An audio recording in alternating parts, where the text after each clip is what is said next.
ابھی میں نے جس موضوع پر گفتگو کی ہے اس کا تعلق تو خیر قومی یکجہتی سے تھا، لیکن یہ ہے کہ تحریک آزادی بھی اتنی ہی اہم ہے، اور اس طرح سے کہ قومی یکجہتی پہ بھی میں نے گفتگو کی، اور قومی یکجہتی اردو اور قومی یکجہتی کو میں نے کہا کہ ایک دوسرے سے ان کو الگ نہیں کیا جا سکتا، دونوں دراصل لفظ تو الگ الگ ہیں لیکن معنی کے اعتبار سے دونوں بالکل ایک ہی ہیں۔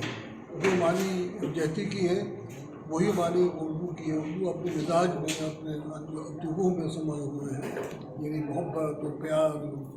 اب تحریک آزادی کا ایسا معاملہ ہے کہ اس میں کوئی شک نہیں، اب ساری دنیا، اردو دنیا اور پورے ہندوستان اس چیز سے واقف ہے کہ اردو کی غیر معمولی خدمات ہیں۔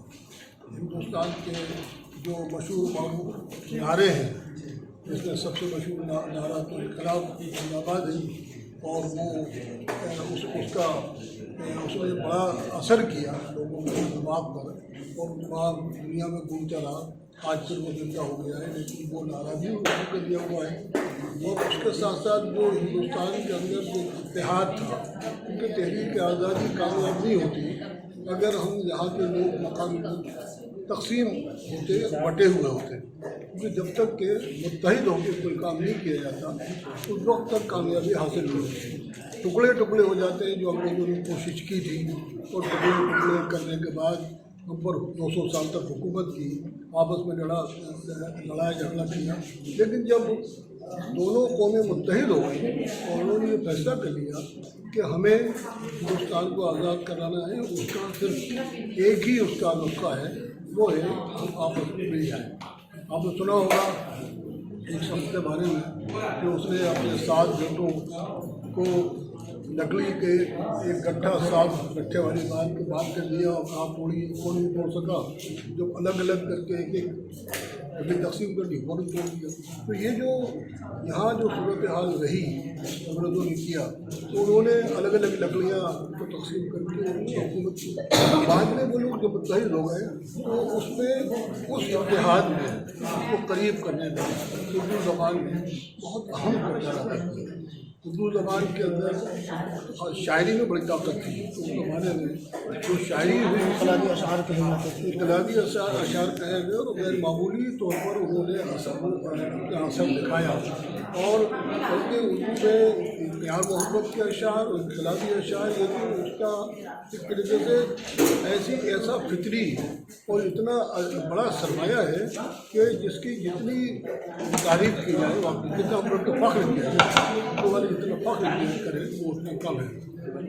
تو اس میں اب اس وقت اتفاق سے وقت بھی نہیں ہے، اور اس کا اشعار، ورنہ میں آپ کو بہت سے اشعار سنا تھا، اور اس کے بعد یہ بتاتا کہ دیکھیے کیسے کون سے اشعار ہیں کہ جنہوں نے اس طریقے سے متاثر کیا، ذہنوں کو متاثر کیا۔ اگر میں شاعری میں طاقت ہوتی بھی ہے، آپ نے سنا ہوگا کہ عرب میں یعنی کس طرح سے خواتین اور لوگ کس طریقے سے اپنی فوجوں کو یعنی اس کے ذریعے سے ان میں ہمت دلاتے تھے، جوش دلاتے تھے۔ بلکہ ایک دو واقعات ایسے بھی آپ کو سنے ہوں گے کہ ایک پوری فوج جو ہے وہ شکست کھا کے بھاگی چلی آ رہی ہے، اور خواتین کھڑی بھی انہوں نے دیکھا تو ان کو ایسے پرجوش انہوں نے قصیدے کے اشعار پڑھے، ان کو غیرت دلائی اپنی قوم کے لوگوں کو کہ تم اس سے بہتر تو یہ تھا کہ تم وہیں ختم ہو جاتے، شہید ہو جاتے، اور وہ پلٹ کے واپس گئے۔ تو شاعری جو ہے اس زمانے میں تو اس سے بڑے کام لیے جاتے تھے، اس پہ شکست و فتح جو ہے شکست جو ہے فتح میں بدل جاتی ہے۔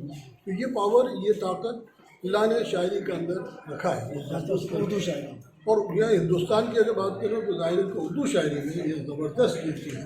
وہ اردو شاعری کئی زبانوں سے مل کے بنی ہے نا، اس میں تو یعنی ہر قسم کی مقامی زبانیں، عربی اور فارسی کے علاوہ یہاں کی زبانوں کا تجدید کیا ہے، اسی لیے یہ بالکل اس کے اندر ساری زبانوں کی طاقت سمجھ کے آ گئی ہے۔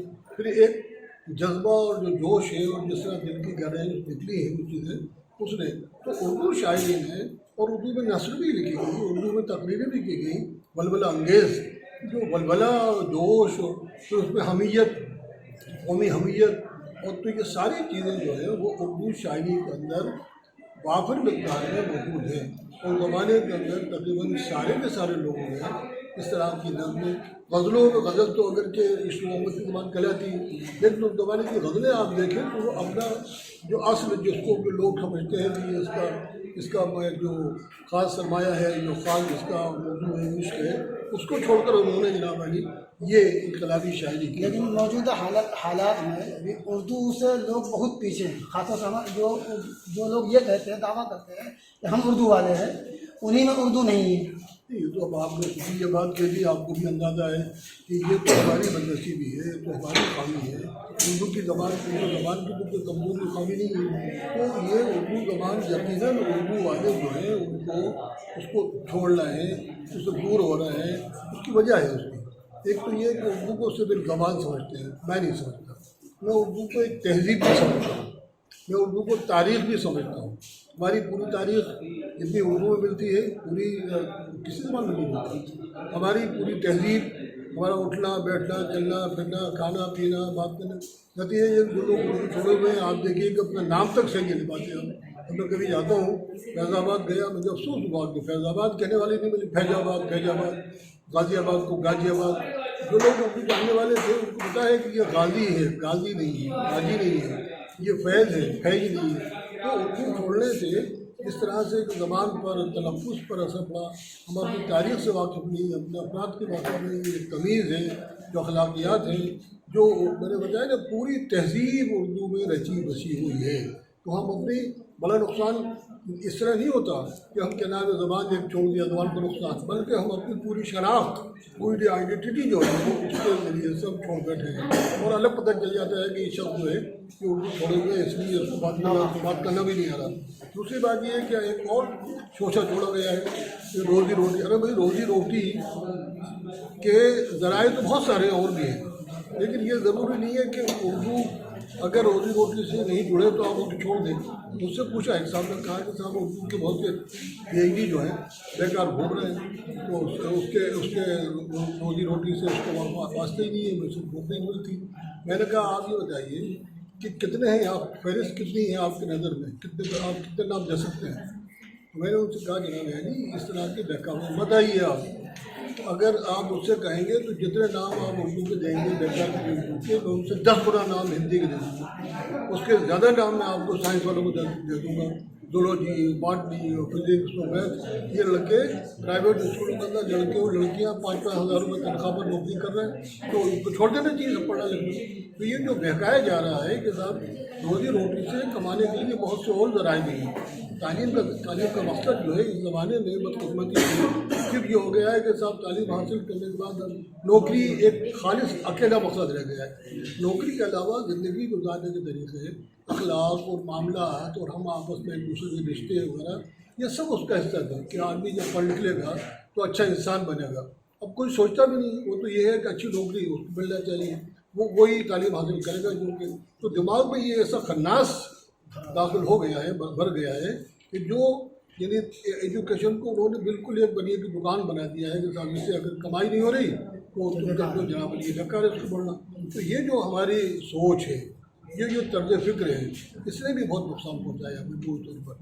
تو ورنہ پہلے ہمارے بچپن کے اندر تو اگر 8-10 اس کے مقاصد ہوتے تھے تو نوکری کا مقصد تو سب سے آخری ہوتا تھا. پہلے صاحب یہ انسان بنے گا، اخلاق سیکھے گا، اس کو مہذب بنے گا، تہذیب آئے گی اور یہ کرے گا وہ کرے گا. بچہ بعد میں یہ بھی ہے ماضی میں یہ کہا جاتا تھا تعلیم اس لیے حاصل کی جاتی اب یہ کہ جب انسان بن جائے. جی تو اب یہ کہ کوئی سوچتے ہی نہیں ہے کہ انسان بنے. اب تو یہ ہے کہ وہ پیسہ کیسے کمائے، کیا ہو اسی سے نکل. یہ جو اصل میں مادہ پرستی ہے اس نے زبانوں کو نقصان، اور جو ہمارے لوگ ہیں ان کی بھی کمزوری ہے. تو یہ نہیں سوچتے وہ کہ بھائی تہذیب کو چھوڑ دینا، فراموش کر دینا، یہ بھی تو نقصان ہے. یہ نقصان نہیں ہے کیا؟ اخلاق اور عادات اور ہماری پہچان جس کو شناخت کہتے ہیں، اگر وہ ختم ہو گئی جیسا کہ ہوتی جا رہی ہے. آپ یو پی میں بہت سی علاقے جا کے آپ گفتگو کیجیے، آپ سمجھ نہیں پائیں گے کہ یار یہ کس سے گفتگو کر رہے ہیں. تو یہ نقصان جو ہے نا یہ بہت بڑا نقصان ہے ہمیں. یعنی ایک اقبال نے بہت اچھا شعر کہا تھا کہ کارواں کے دل سے احساس زیاں جاتا رہا. تو دراصل ہمارے اردو والوں کے دل سے اس کے ان نقصانات کا احساس ہی نہیں ہے. مطلب یہ کہ اس کو سوچتے بھی نہیں ہے کہ یہ نقصان ہے، اس کو نقصان مانتے ہی نہیں ہے. اگر پیسے مل رہا ہے تو فائدہ ہے، اس کے بعد جو ہو ہوا کرے. تو یہ مسائل ہے میرے بھائی. ٹھیک ہے. تو اردو کے جانب لوگ راغب ہوں، یا آج کل نوجوان پیڑھی جو نئی نسل جو ہماری ہے وہ اردو کے لیے راغب ہوں، اس کے لیے آپ کیا پیغام دینا چاہیں گے؟ ارے بھائی میں نے یہ سب باتیں کہیں پیغام ہی ہے اور کیا ہے. الگ سے بتا دیں کہ کس طرح سے لوگ راغب ہیں. میں نے یہ بتایا نا کہ دیکھیے کوششیں کیسے ہمارے کس طرح کی ہونی بچوں چاہیے؟ کو یا ان کے والدین کو یہ سوچنا چاہیے کہ کسی زبان کا تعلق جو ہے وہ روزی روٹی سے براہ راست سب سے ترجیحات کی بنیاد پر نہیں ہوتا. آپ دوسرے کام کیجیے. آپ کو یہ نہیں کریں کہ سب لوگ اردو پی ایچ ڈی کر لیں. بھئی آپ انجینئر ہیں بنیے، آپ کیا نام ہے ڈاکٹر بننا چاہتے ہیں بنیے، ویلکم، اچھی بات ہے. لیکن اتنا تو پڑھ لیجیے کہ آپ اپنے گھر کی کتابیں، اپنے بزرگوں کی کتابیں، اپنے ادب کی کتابیں، اپنے تہذیب کی کتابیں، اپنے مذہب کی کتابیں، یہ کم از کم ان کے ذریعے تھوڑا بہت پڑھ سکیں. کوئی اخبار آ جائے تو پڑھ سکیں، ورنہ اردو والوں گھر میں اردو کا اخبار ہی نہیں آتے، اردو کو چھوڑ بیٹھے ہیں، بچے پڑھتے نہیں. تو وہی جیسا کہ میں نے عرض کیا تھا کہ انہوں نے جو ایم بنایا ہے وہ صرف، اور یہ نہیں سمجھتے کہ دوسری زبانیں جو ہے وہ بھی سب کو روزی روٹی نہیں کھلا رہی. کیا ہندوستان میں جو بے روزگار ہیں تو اردو والے ہیں کیا؟ دوسری زبانوں والے بھی تو ہیں. تو اس بنیاد پر ان کو بھی چھوڑ دیا. تو یہ اصل میں جو فہمیاں پیدا ہو گئی ہیں اور پیدا کی جا رہی ہیں، تو اس میں سب سے زیادہ اردو والے جو ہیں اس کا شکار ہوئے ہیں. ان کو اس سے بچنا چاہیے. ایک آخری سوال اور آپ سے سیاسی منظرنامہ پر، موجودہ حالات میں جو ملک کے حالات ہیں، جیسے کہ متنازع قانون کو لے کر کہیں مخالفت چل رہی ہے، کہیں حمایت چل رہی ہے، اس پر آپ کا کیا تبصرہ ہے؟ بھائی یہ تو قانون جو ہے صریحاً غلط ہے. اس لیے کہ جو قانون جو ہے دستور کی کیا نام ہے سے حریف بن جائے، جو دستور سے ٹکرا رہا ہو، جو بہت قیمتی چیز ہے، جو لوگ یہاں پر اس وقت مخالفت کر رہے ہیں وہ اس لیے تو کر رہے ہیں نا کہ صاحب یہ مذہب کی بنیاد پر تفریق ہے. اور ہندوستان میں اگر سرکاری سطح پر مذہب کی بنیاد پر تفریق ہوگی تو یہ تو اس کے اثرات تو بہت دور رس و خطرناک ہو جائیں گی.